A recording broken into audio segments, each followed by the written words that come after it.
Welcome home to USA Global TV and Radio, a place where dreams take flight, with authentic storytelling, diverse perspectives and meaningful conversations, where global stories unite and bridges are built beyond all borders. Discover world-class education, entertainment, hope and inspiration. Together, we're building bridges worldwide. Subscribe to our channel, USA Global TV. Download our app, USA Global TV. Be our guest or join our team. Visit usaglobaltv.com. Thanks to our founder and executive producer, Dr. Jacalyn Kerbeck. Music score by Yeffy Tang from Cloud Road Music. Voiceover artist Mike Porter. Creative direction by Paul Garcia. USA Global TV and Radio. Your home for global connection. All rights reserved. This video and its contents are the exclusive property of USA Global TV and Radio. Unauthorized use, duplication or redistribution in any form is strictly prohibited. Good morning, good afternoon, and good evening. Welcome home to USA Global TV and Radio, where we proudly provide world-class education, entertainment, hope, and inspiration. Today's show is The Wise Ones. And as you can see, I am not Red O'Loughlin. He has the day off. I'm Dr. Jacalyn Kerbeck, and it's my absolute pleasure and honor to host this show today. So if you haven't done so far, what are you waiting for? Please subscribe to our YouTube channels, USA Global TV and Radio, where we have earned the YouTube Silver Creator Award for surpassing 100,000 subscribers. Thank you so much. So today we have a very special guest who's been with us before, which I absolutely love when people join us again. Joining us today is Pat Daly, a former U.S. Air Force test pilot, and NASA engineer who worked at Johnson Space Center on both the Space Shuttle and International Space Station programs. Today, he's the CEO of Boundary Layer Incorporated, a human performance specialist and a science fiction author, best known for his novel Spark and its sequels. Let's welcome Pat to the program today and find out what Pat's been up to, joining us from the great state of Texas. Hello and welcome, Pat. Thanks, Dr. Jacalyn. Pleasure to be back. It's a pleasure to have you. What have you been up to in the last couple of years since we've seen you? Oh, gosh, it's been a minute, hasn't it? I think when I was on your show the first time, I just had one book out. Now I have a total of 5 out, 4 in the Spark series and 1 nonfiction. So been busy along those lines. And I think I was living in Texas last time I was on, but if not, I've moved to Texas, or moved back to Texas, I should say. And other than that, keeping professionally busy writing and consulting and doing those kind of things. Well, Pat, for people who are listening later after the show goes live on a podcast-only platform, we are showing your website. And on the website, we have these 3 visuals. Tell our audience what we're looking at, please. Okay, you're looking at the covers of the 3 major novels of what I call the Spark Chronicles. It's a science fiction series that starts with Spark. And it's a near future sci-fi series that has younger protagonists. They're both 16 when it starts. So it gets lumped into YA a lot, but it's actually, I think, more for the young at heart. And because most of my readers, it turns out, are a little more seasoned in life than the average 16-year-old. And that story, the 2 protagonists, Will Kwon is a war orphan from what is the Second Korean War in my book. And he meets, his mom dies in his arms when he's 13. He ends up in the foster care system. Just not a happy life. And at 16, huge misunderstanding at his foster home, and he ends up running away. So he runs away to this place called Spark, which is Solar Prime Augmented Reality Park. And it's a Disney scale theme park using augmented reality technology, so that you can not just, you just don't see the little animatronic people in small world, you actually can interact with virtual creatures and actually fight virtual creatures. And along the way, he meets this young woman named Shakri Patel, and she goes by the avatar name of Feral Daughter. And at first they butt heads, and they end up holding hands, and that romance continues throughout the series. Oh, spoiler alert! A little retroactive spoiler alert there. And along the way, they befriend an AI, and they survive some pretty horrific stuff, as authors tend to do to their creations. And yeah, it wraps up in Embers, the last novel in the series. There's a little novella there in the middle of it called Orkland that you don't see the cover for that on the website yet. So that's what Spark is all about. And I also blog on my website, and in honor of one of my protagonists, it's the Feral Daughters blog. Well, thank you for sharing all of that with us. You have quite an impressive and incredible background. I don't think I've ever met anyone who has quite the background that you have. So can you tell us how you parlayed all of your experience in education and knowledge into writing? Because you made a big shift. You're out there taking what I would say huge risks, but let's say they're calculated risks, right? Yeah. And now you're actually writing, which is also risk related in some ways, but the background that you have is so unique. So how much of what you've done in the past did you actually include into your writing? Okay, thank you for that. I'd say that my science and engineering and pilot background factor enormously into my writing, in that I'm very careful about the science that I put in my science fiction. I try to make it as realistic as possible. Now, because I'm postulating stories that are going to happen in the future, I'll also take a little liberty of extrapolating science where it is now and postulating that into the stories of where I think it could be rationally, realistically in the time frame of the stories. So that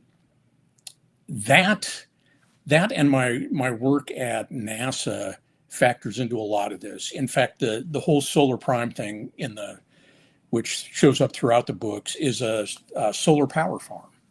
And that is based on a thing I used to fly past almost every day when I was a test pilot out at Edwards Air Force Base. There was this enormous reflective solar power collector. And I mean, it was painful to look at. It had so much sunlight hitting it.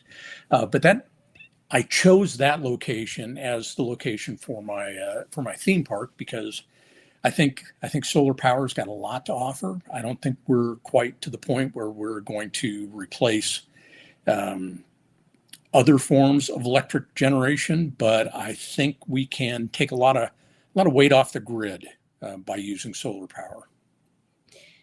Thank you so much, Pat. I imagine if I met you in person, it wasn't a virtual environment, and we were at some networking event, that you would be commanding the entire room, because I think that you are probably an expert when it comes to storytelling, and the life that you have been leading is so interesting. So when would you say storytelling became a big part of what you're doing today? Well, if you listen to my sister, she says I've made stuff up since I was a kid. And that could have been just what I was telling my parents or telling her. But I've always had the bug. I grew up with the original Star Trek series, and my very first foray into writing, to actually putting a story down on paper, was actually fan fiction for Star Trek, the original series. And so I've always wanted to do it, but life tends to get fairly busy. Particularly when you have kids, and I have two. And so it always took kind of second place to what was really paying the bills for my family. And then when things started slowing down a little bit, once my daughters were out of the house and lives of their own, then I started getting serious about writing again. And I started writing about a year before COVID hit. And then when COVID hit, I was up in Moses Lake, Washington at the time, working on an airplane called the Space Jet. And, everybody got shut down. So it's like, okay, I can't go to work. I can't do that kind of stuff. So let me go full-time writing. And so I finished the first novel. I finished the 8 rewrites that it went through before I got happy enough with it, and honestly before agents and publishers were willing to accept it. And so it got published right towards the end of COVID, I believe, in 2021. And then since then, I've been on a roll. Fire came out in 23, as did Orkland, and then Embers came out in just the end of last year, 25. So since a kid, apparently, I've been making stuff up, and now I'm just putting it down on paper and turning it into a book. Well, it's working for you, so congratulations on that. Thank you. Kudos to your sister for pointing that out. So what would you say that aerospace engineering really has taught you about discipline that maybe creative writing didn't or hasn't, or vice versa? Because there's actually discipline in both, right? But they come through in different ways. And so to me, when I think about what your career must have been like, in my mind, the story that I'm telling myself, and then seeing you at a desk sitting and writing, they seem like two different things, but both require discipline and both require creativity. So how would you react to that? Oh, I think you're absolutely correct. The discipline is to do anything well, you have to show up and you have to pay attention to your environment. And admittedly, the consequences of not paying attention in an airplane at Mach 2 or at 800 knots down 100 feet off the ocean are far higher than they are when I'm sitting at my desk and I make a typo or a grammatical error in my manuscript. But they both require you to show up, and they both require you to have some discipline as you go about the work. So doing the study, I mean, if you're a pilot, you're studying all the time because you have to stay up on top of what the regulations are, up on top of your airplane, its capabilities, the do's and don'ts of that particular aircraft.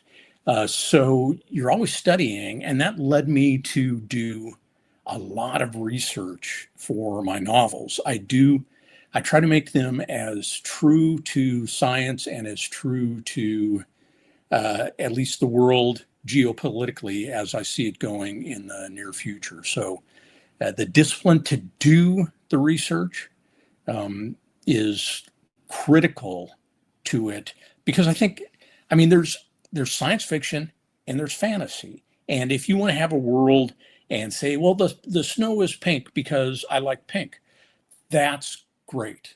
But let's not call it science fiction unless you've got a reason for the snow being pink. If it's something other than water, or if there's something different in the atmosphere or different in the sun, then okay, you've given me something to hang my hat on and call it science fiction. Otherwise, let's call it fantasy, and I'm a fan of fantasy as well. And as writers, we learn to embrace uncertainty. But yet, as a pilot, as an engineer, uncertainty is not necessarily a friend.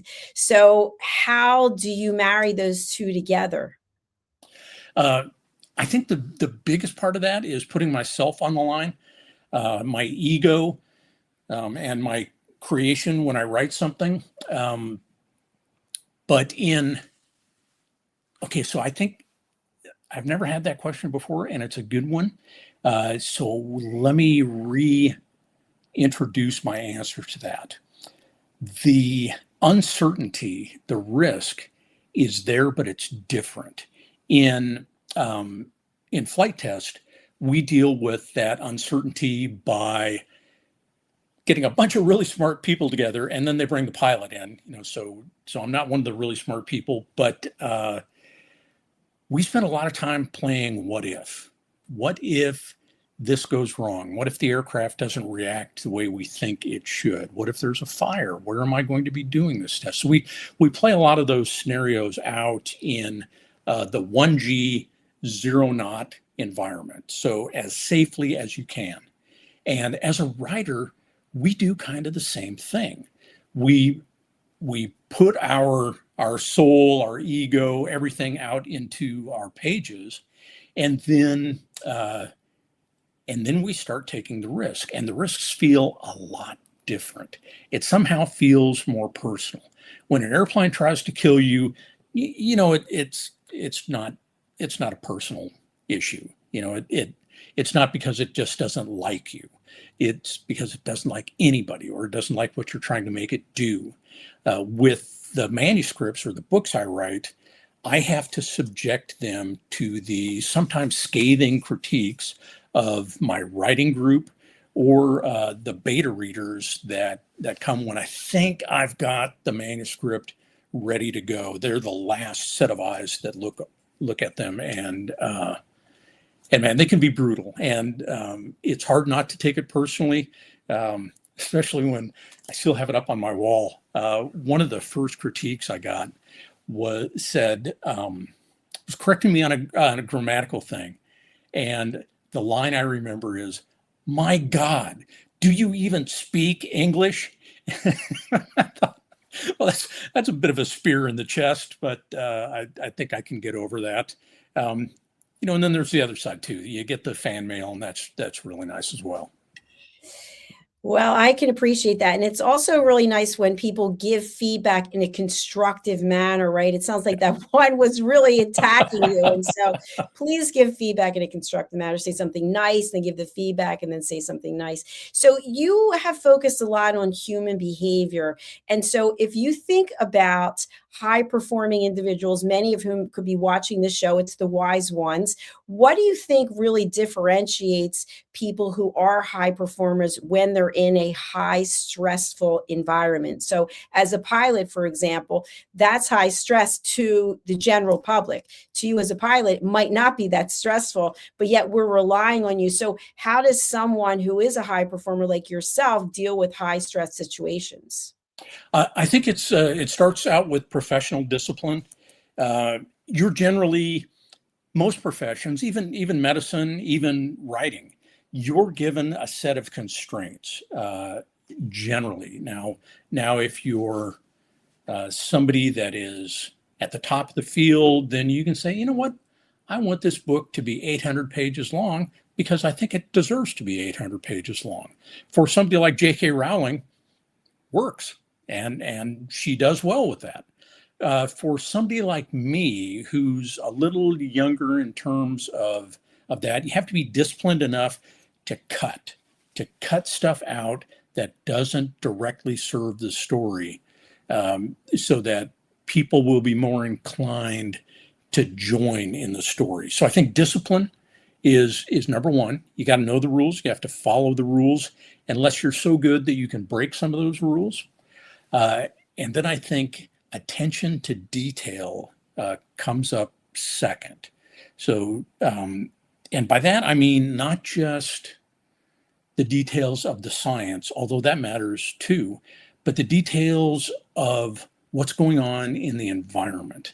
And I think that people that perform well in high-risk industries have quite a bit of situational awareness. They are aware not just of what they're doing, because that's really critical usually, but what the people in their team, or sometimes even in their building or working on the project, are doing. So you have to attend to that. And that's not just looking and seeing what they're doing, it's listening, and sometimes it's listening for things that aren't there.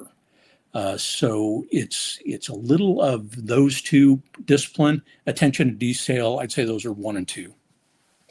That's terrific. And by the way, for our audience, we have no script. So Pat has no idea what I'm going to ask Pat, and I don't have any idea what I'm going to ask either. But along this same topic, what I'm wondering is, in extreme situations, like stressful situations where there might be a high risk, could be high risk, high reward, what do you think is most important? Is it intelligence? Is it the ability to control your emotions? Or is it your dynamics with your team? Ooh, that's another good question. I'd say if you're in a high risk, high stress environment, you need to have your amygdala under control. You can't just react as if everything is life threatening. Most of the people I know that are test pilots or astronauts that work in those kind of personal risk environments generally don't get scared or nervous when things start going wrong. They get a little bit angry, and not a lot angry, because that can drive you in the wrong direction, but a little bit angry. So tamping down on your emotions, and then in a more team environment, like with a lot of the flight tests we did, it's me all by myself in the airplane, and then we have a control room on the ground, and the control room, they hear every breath I take, every grunt I make when I'm pulling G's. We're all together before the flight, and we talk about what's going to happen and when. And you have to pay attention to the team as much as the team pays attention to you, because you're not a one-person show up there. You've got a whole support system, and even the softest spoken, least experienced person can bring up a critical thing. I have a surgeon associate who, cardiothoracic surgeon, doing some work, and they've got an intern in the operating room, or actually a medical student in the operating room, observing what's going on. Well, things start going wrong, and the docs and the anesthesiologists and the nurses, everybody starts going faster and faster, trying to figure out what the problem is. And finally, this soft voice from the corner says, "Well, doctor, there's a lot of blood dripping on the floor." Ooh, let's look at that. So yeah, you got to pay attention to your team, and even the least experienced person on the team may have in that case, life-saving bit of information. So you can't discount them. I love that you brought that up. That is an excellent point. Thank you. So I want to talk a little bit about my understanding of your interest in gaming. So I will just give secret to the audience, which is I love reality TV. I don't watch network TV, so to speak, or cable, but I'm a huge fan of Traders, The Housewives. I don't really know if that's gaming. But anyway, I want to talk about what is gaming and what is it about gaming that interests you, Pat? Okay. Well, since you brought up Traders, I'm going to have to say, yeah, okay, my guilty pleasure as well. My wife and I watched an episode last night, and we find ourselves actually, this is really bad to do in a theater, but it's okay to do in the privacy of your own home. If you start yelling at the TV or at the people on the TV, they can't hear you, but it makes you feel better. So gaming, and I also, I like other reality TV shows as well. Survivor is probably my big one. But where gaming factors into all of this is a game actually led to my first novel, the concept of this augmented reality park. Both my daughters at the time were playing a game called Pokemon Go. And it's usually a cell phone based game where you don't do a heck of a lot. You just wander around in a park, or as you're walking your dog, and you're trying to catch these little Pokemon creatures that pop up. But the interesting thing to me that triggered this whole cascade of ideas was that as I'm looking at my phone, I'm seeing the real world in the background, and up pops this little Pokemon, a virtual creature superimposed on the real background. And I thought, whoa, what a cool idea. And if we could do that in a theme park, it would be a game changer for gaming. The other thing is I've been a gamer since Pong came out. So I've always loved playing the arcade games, and I've graduated in my adulthood to console-based gaming, Xbox, PS5, those kind of things. And what I like about them is that they are almost a social simulator. It's really interesting to hear and see people interact that are hundreds, thousands of miles away that are playing the same game at the same time as you, and how they communicate and how they make decisions either independently or as a group. So beyond the fact that you get to go out and slay some orcs and save the village or save the world, and I find that a lot of fun. It's a fascinating look at culture and communication as well. And Pat, I just have to share with our audience, in case they don't know, Survivor season 50 launched last night. Hello. Yeah. And tonight is the conclusion of Traitors. I think it's season 4. So we're not paid spokespersons. Are you paid for this, Pat? I am not. Okay, neither am I. So anyway, let the games begin. So what I want to talk about in reference to that is I love gaming in that you can actually get to understand what motivates people. And in the beginning, if you think of these reality TV shows, it's about building partnerships, getting to know one another. And then it's about the money, right? It's like, I've got to get the money. I'm taking that title home. So when it comes to social dynamics, how much of what we see in these reality TV shows actually mirrors how life is? Because we're looking at individuals, and I know some of them are compensated, but when we watch network television or we watch something where there's actors who are paid to do something, it's not the same, I don't feel, as when we're watching reality TV. But how much of what we see actually mirrors what goes on in life when it comes to social interaction about being supportive and wanting to help other people, or just going for the money? Yeah, I think you get a lot of people that are, show me the money. That's what matters, and I'm willing to stab anybody in the chest if, that'll get me one step closer to the $1 million or whatever the prize pot is. But I think that's just a surface level reaction. That if you start looking at the interpersonal dynamics between players, there was, I think it might have been in last season, Survivor. There was a woman player who was autistic, is autistic. I mean, she's still alive, so she is autistic. But she had fought her way through life to get a PhD. So she had battled this autism her entire life. And there ended up being a dynamic between her, and she was late 20s, early 30s maybe, and a gentleman who was probably 50. And it almost became like a father-daughter dynamic. And he put his game at risk when she was having an episode to go to her and comfort her.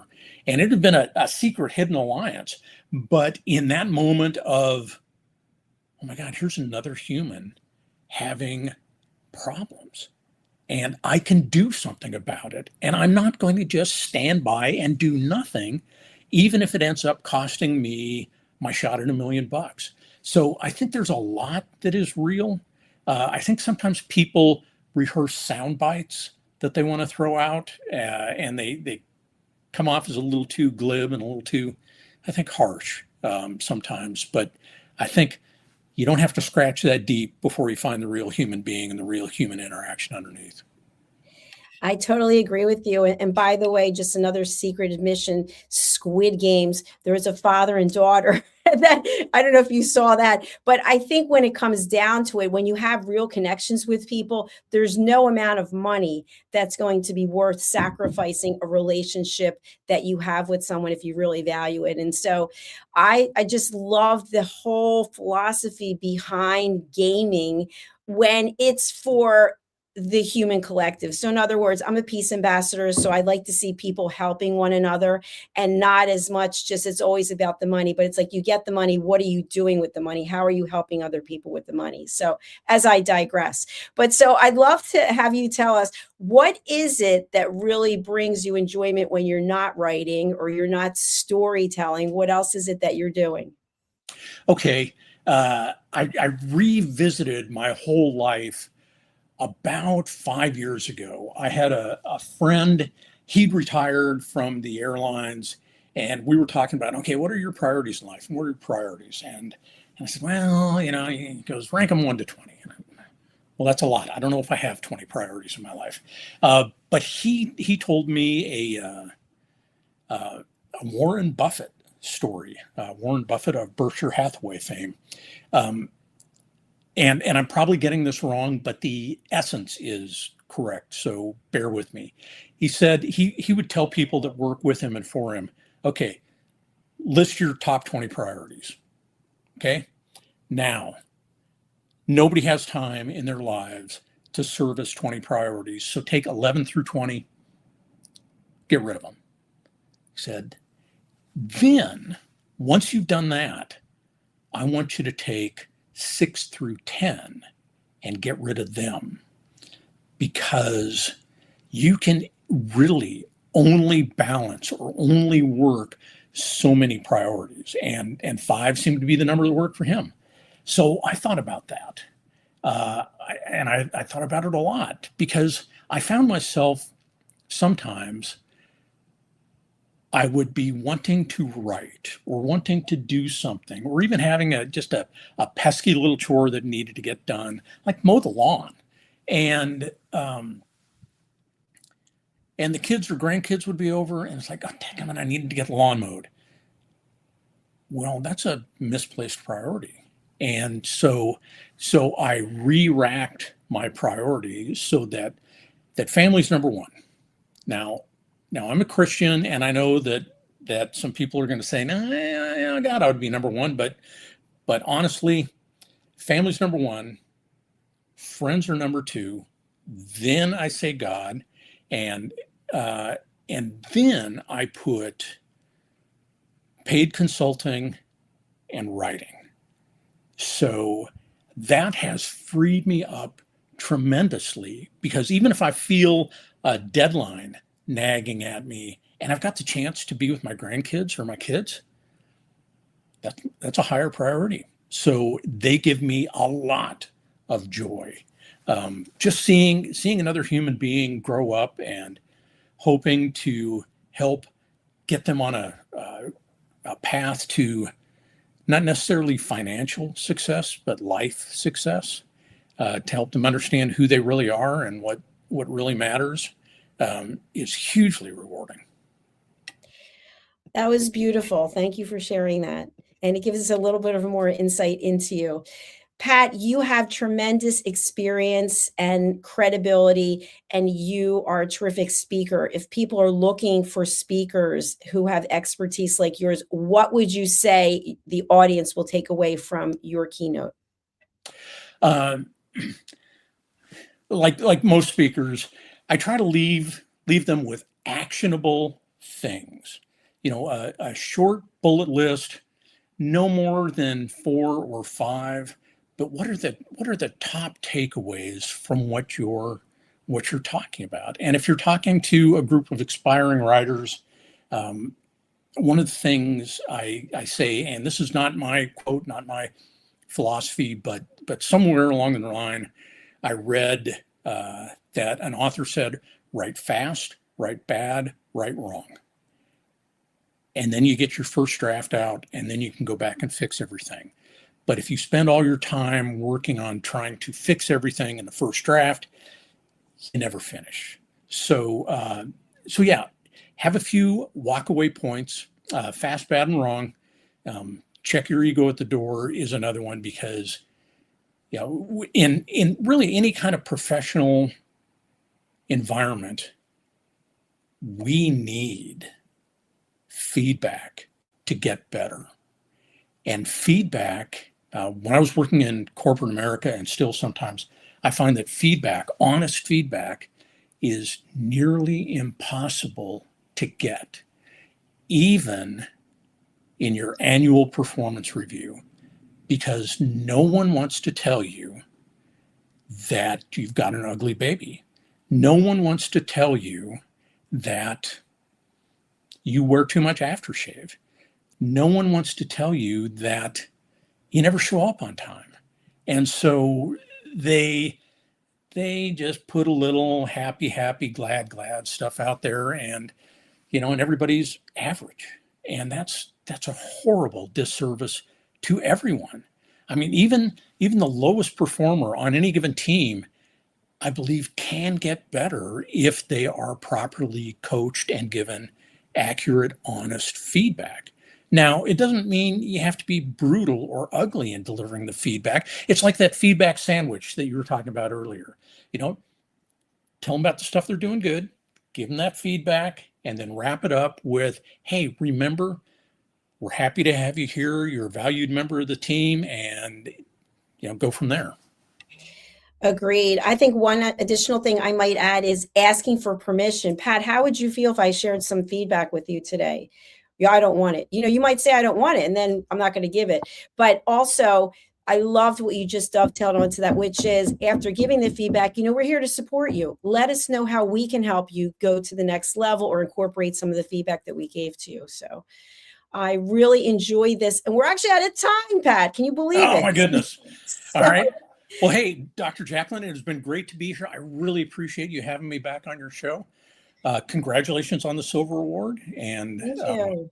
Hope to see you again soon. Pat, before you go, who's a good client for you, and how can people reach you? Okay.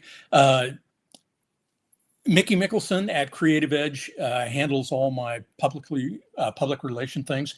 But the best way to get in touch directly with me is through my website, and it's thepatdaily.com. Why is it because of my ego? No, it's because somebody was squatting on patdaily.com. And now there's a billion other extensions that I could have used, but hey, I'm there on thepatdaily.com. So, and there's my Facebook page, Pat Daily Author. And if you look at Instagram, I am Pat Daily Pics, Pics. Yeah. All right. Thank you. Yeah, that's beautiful. We'll look forward to having you back. I'd love to have you on one of my shows, which is Judgment, the Hidden Sin. So do look in for that. Ooh, I would love to be on that. Fantastic. Well, I look forward to interviewing you there. So take good care of yourself, and thanks for the time. All right. Thank you, Dr. Jacalyn. Take care. Thank you. Bye for now.